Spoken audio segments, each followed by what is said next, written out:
Halo, selamat datang kembali di podcast Ruang Diskusi Santai.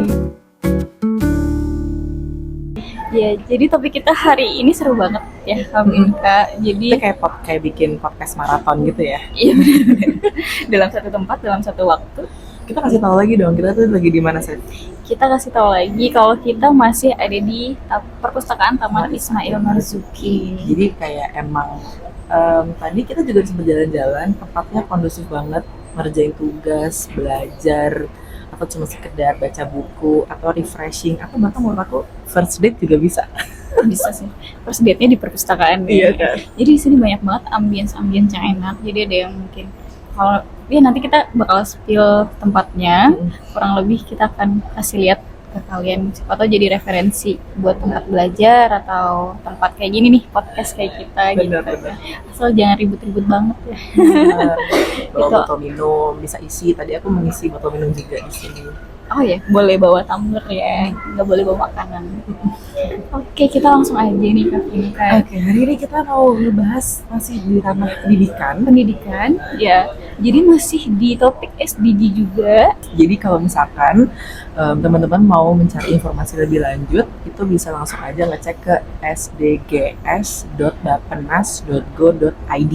Ya, oke, kita mulai aja lah kali ya. Jadi topik ini menarik banget karena kita akan bahas tentang matematika dasar, tapi kok jadi masalah besar gitu. Benar. Karena ada nih kayak satu video viral ya yang kita temuin, yaitu anak SMP dan SMA itu nggak bisa berhitung, iya aritmatika ya.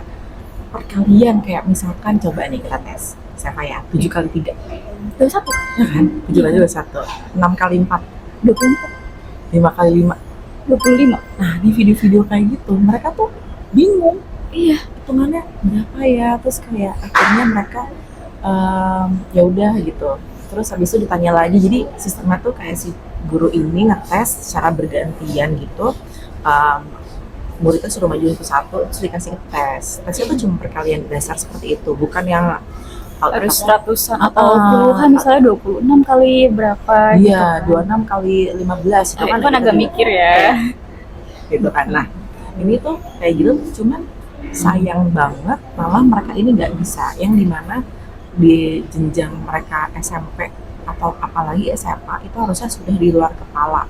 Iya betul. Kayak gitu. Ini kan jadi kalau misalnya matematika dasar aja nggak bisa, kan itu udah jadi momok buat ingin global juga, karena kan itu pendidikan matematika kan nggak cuma dibuat untuk kayak kita belajar di sekolah doang, tapi kan kita kayak hal-hal sehari-hari aja udah butuh matematika. Kita mau ngitung keuangan kita, misalnya split bill aja kita udah ngitung matematika nih, kayak lu berapa, makan berapa gitu kan. Gitu. Terus kayak anggaran-anggaran belanja atau segala macam. Atau kita mau pengen jajan apa itu kan. Dan pada saat matematika kita lumayan menguasai, harapannya kan faktor-faktor lainnya kayak logika kita juga bisa jalan.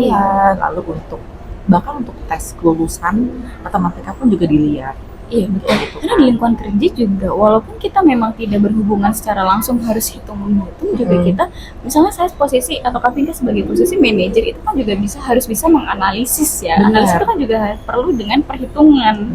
Nah perhitungan nggak cuma secara number aja gitu kan istilahnya. Jadi ya harusnya hal-hal seperti ini kita harus lebih aware gitu kali ya. Daripada kalau menurut kamu nih Seth, kenapa si anak-anak itu sampai nggak bisa? Apakah mungkin dari gurunya, institusi pendidikan dan pengajarnya, atau dari anak-anaknya nih emang males lah, atau tidak bersemangat sekolah, atau tidak melihat lagi kepentingan sekolah itu buat apa sih?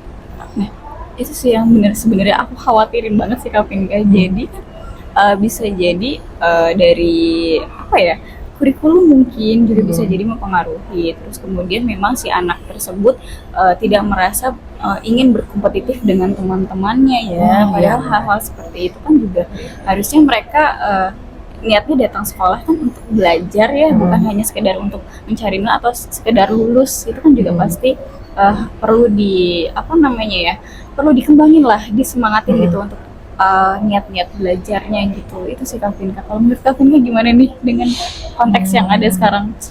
Menurutku mungkin selain sisi kurikulum dan pengajar, memang yang ditakutkan adalah si semangat daya juangnya gitu loh, Saf.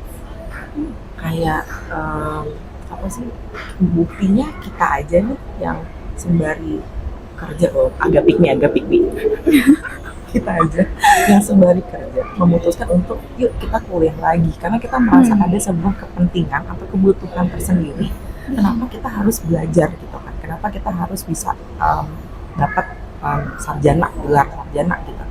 Dan yang pada saat sekolah aja ya mungkin pas sekolah kita ngerasa oh harus nih karena disuruh orang tua, atau mungkin ngerasa kayak oh udah didaftarin gitu kan, tapi ya kita tetap datang ke sana karena kita ngerasa kalau nilainya jelek nanti nggak naik kelas, nggak lulus. Terus kalau dulu kan kita kerja, kita sekolah mikirnya nggak sabar nih mau kerja, jadinya kan mikirnya kalau nggak lulus bisa di drop out, terus nanti nggak kerja, kalau drop out pengangguran segala macam gitu kan. Jadi aku nggak tahu nih kayak mereka semua ini tuh ada rasa ketakutan dan rasa peduli nggak sih, nggak usah tentang apa ya, tentang sekolahnya apa, tentang diri mereka sendiri aja deh. Sendiri betul sih. Itu sih sebenarnya.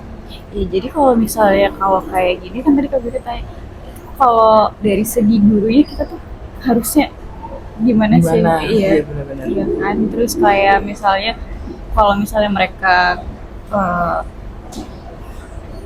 Apa? Atau mereka nggak bisa itu iya, jadi kan kalau misalnya ini kan udah jenjang yang lebih serius lagi ya, Iya, SMP, SMA, di mana mereka harusnya mulai memikirkan Berkuliah kayak gitu berkuliah, walaupun mungkin tidak kerja. langsung kerja, itu kan juga sangat lumayan banget buat keuntungan diri mereka sendiri. Benar. Gitu. Terus sih. Cuman tapi memang ya jadinya mungkin kalau dariku sebenarnya kenapa topik ini kita bahas karena sebenarnya di pendidikan berkualitas ini tuh salah satunya ada tentang literasi dan numerasi berkualitas ya. iya, berkualitas tetap SDG. Poin 4 ini kan inklusivitas tetap, terus pendidikan yang setara juga. Nah, bagaimana kalau misalnya matematika ini dari dasar aja mereka nggak dapet, atau mungkin mereka kurang lah dalam ininya, gimana kita akan memajukan atau mengembangkan dari goals daripada sustainable development goals yang dari SDG ini. Benar. Dan memang apa ya, besar harapannya juga semua orang itu bisa setidaknya memiliki kemampuan untuk bisa membaca dan berhitung secara dasar. Jadi kayak calistung lah. Kalau dulu kan masa kecil ada tuh di sekolahin atau mungkin diajarin namanya calistung, baca, tulis, hitung, betul. yang memang gunanya untuk bisa kebutuhan apa ya, survival skill gitu loh. Iya, ya bayangin aja kalau misalnya kita walaupun kita udah selesai lulus nggak berkuliah, tapi kalau misalnya kita tiba-tiba ke pasar terus kita kan hal-hal kecil nih kayak ini harganya berapa, Nanti ditipu. betul gitu, buat belanja kita sehari-hari sih kita nggak tahu Iya, gitu, cara hitungannya ini lama. gimana logikanya gitu kan. Atau Jadi enggak kita bergantung sama kalkulator kalau kita nggak pegang handphone atau Iya. gimana. jadi memang kalau matematika ini menurutku memang semua orang tuh harus paham ya pentingnya gitu. Bener sih. Jadi memang sebenarnya kalau dari aku pribadi apa ya, kepentingan ini pun memang harus dilatih dari apa ya, sejak dini gitu, dari kecil dibiasakan berhitung, dibiasakan membaca gitu kan. Nah, terutama menghitung juga ya, karena ini kan topiknya ini tentang matematika dasar gitu kan. Jadi dibiasakan membaca dan berhitung dari kecil. Dan menurut aku kalau memang si siswa-siswi ini belum masuk apa ya hitungannya tuh, kalau belum eligible, maksudnya kalau belum bisa untuk naik kelas, ya udah dibikin ulang aja. Iya, jadi ada sistem remedial gitu ya istilahnya. remedial, ya. atau kalau emang harus ngulang kelasnya ya udah ngulang aja, nggak mesti dinaikin kelas. Lebih baik sih seperti itu. Dan juga maksudnya harusnya hal-hal seperti ini kan juga gak cuma di Indonesia doang, karena kan kalau misalnya hal-hal menghitung itu kan juga bisa kita bawa ke ranah global. Nggak mungkin kita bawa nama Indonesia misalnya ke luar negeri, terus kita sebagai orang Indonesia nggak bisa hitungan dasar gitu ya. Walaupun memang di sisi lain adalah kita memiliki anak-anak Indonesia yang sangat berprestasi gitu kan, yang keren-keren banget, yang udah menang kejuaraan atau mungkin mereka udah dapat beasiswa ke luar negeri atau beasiswa Indonesia dalam negeri juga gitu. Tapi kita juga perlu melihat bagaimana mereka ini yang masih butuh banyak pengawasan dan butuh banyak pelatihan juga gitu kan. Mungkin gini sih Kak, aku mau nambahin kayak mungkin sistem daripada matematika memang tantangan yang besar ya. Menurutku sih besar banget, susah sih nggak sih? Kadang males juga. Pasti kan itu make logika kita gitu kan. Jadi kalau tambahan dari aku sih mungkin harapannya ke depannya ada mungkin anak-anak yang memang suka bosan gitu sama sistem pembelajaran daripada guru tersebut gitu kan. Jadi supaya guru-guru yang mengajar ini tuh bisa lebih lebih interaktif atau lebih banyak metode-metode yang mungkin bisa mereka lakukan. Jadi hal-hal untuk belajar matematika ini bisa jadi hal-hal yang bisa menyenangkan gitu. Benar. Nggak bosan. Benar sih.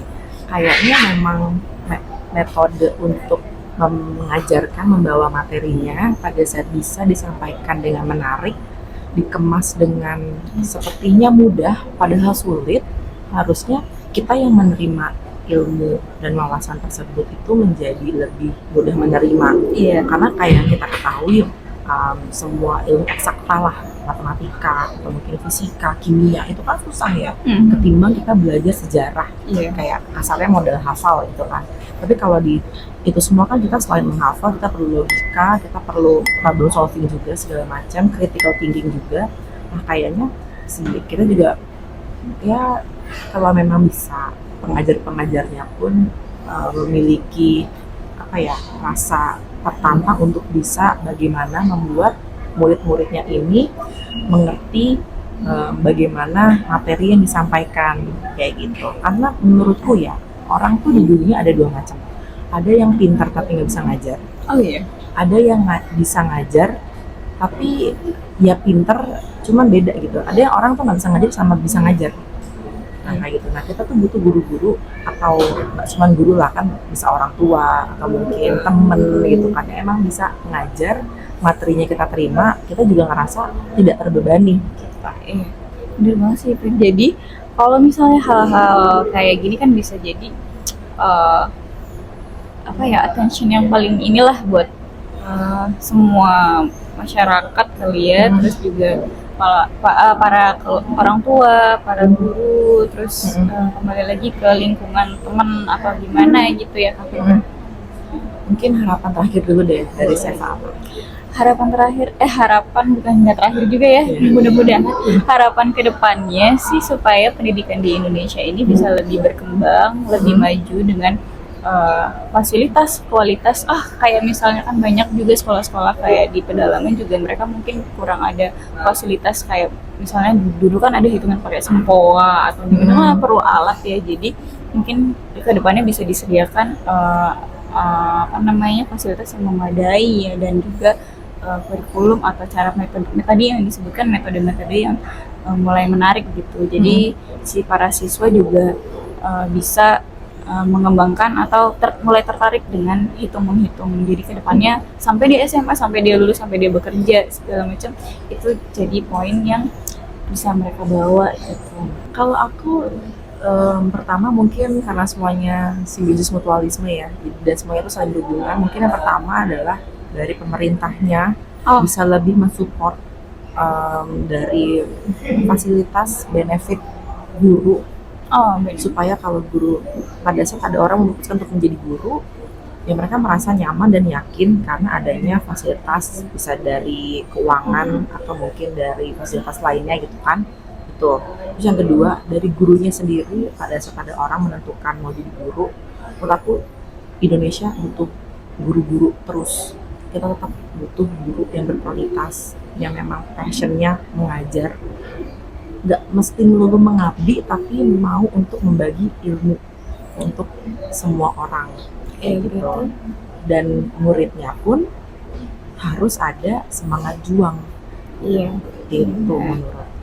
Jadi jangan lupa untuk mungkin nanti pendengar, bahkan mungkin ada yang di bawah kita nanti, siapa tahu yang nonton masih ada yang SMP atau SMA, bahkan SD, mungkin lebih semangat lagi belajarnya juga. Jadi jangan karena matematika sulit pakai logika segala macam, itu tuh buat semenarik mungkin untuk diri kalian. Nah, kalau misalnya kalian gak dapet di sekolah, mungkin kalian bisa dapet, mungkin bisa ikut les dari orang Benar, tua ya, ikut minta les. ikut les. Jadi Kan kan belajar bareng temen gitu iya, kan. belajar bareng teman itu lebih seru sih. Kita yakin matematika kedepannya bisa lebih seru lagi gitu sih. Oke, kalau begitu terima kasih atas waktunya dan atensinya guys. Iya. Sekian podcast hari ini, semoga bermanfaat, semoga bisa menjadi wawasan-wawasan baru buat kedepannya gitu ya. Dah, bye bye. Sampai ketemu di ruang diskusi santai selanjutnya. Bye bye.